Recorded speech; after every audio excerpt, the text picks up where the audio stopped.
আসসালামু আলাইকুম, কেমন আছেন সবাই? আশা করি সবাই ভালো আছেন। একটি নতুন ভিডিও নিয়ে আসলাম। এখানে আজকে আমি গরুর মাংস দিয়ে শামী কাবাব তৈরি করব।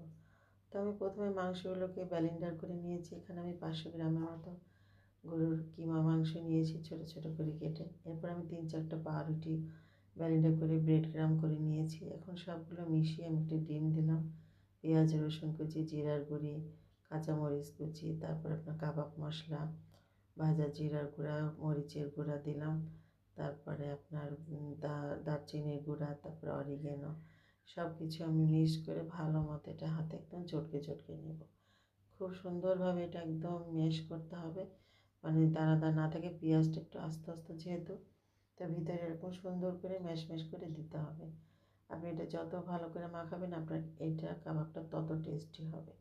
তো আমি লাস্টে একটু ধনিয়া পাতা দিয়ে দিলাম, কারণ এটা জাস্ট ফ্লেভারের জন্য, খেতে ভীষণ ভালো লাগে।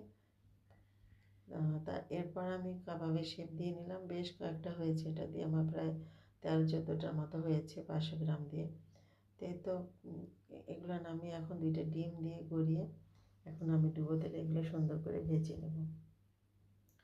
সুন্দর করে একদম লো হিটে ভাজতে হবে, কোনো মানে হাই হিট করা যাবে না, যেহেতু এটা কাঁচা মাংস। তো এরকম আস্তে আস্তে করে ভাজতে হবে এবং একটু সময় নিয়ে ধৈর্য ধরে। আর আপনারা এটা খাসির মাংস দিয়েও করতে পারেন, বা মানে যেটা বলে মাটন দিয়ে।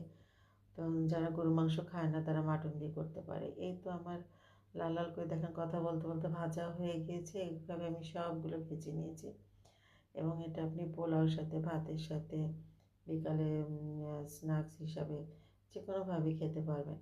খুব সুন্দর মতো হয়ে গিয়েছে। আমার পেজটি ফলো করতে পারেন ভালো লাগলে। আল্লাহ হাফেজ।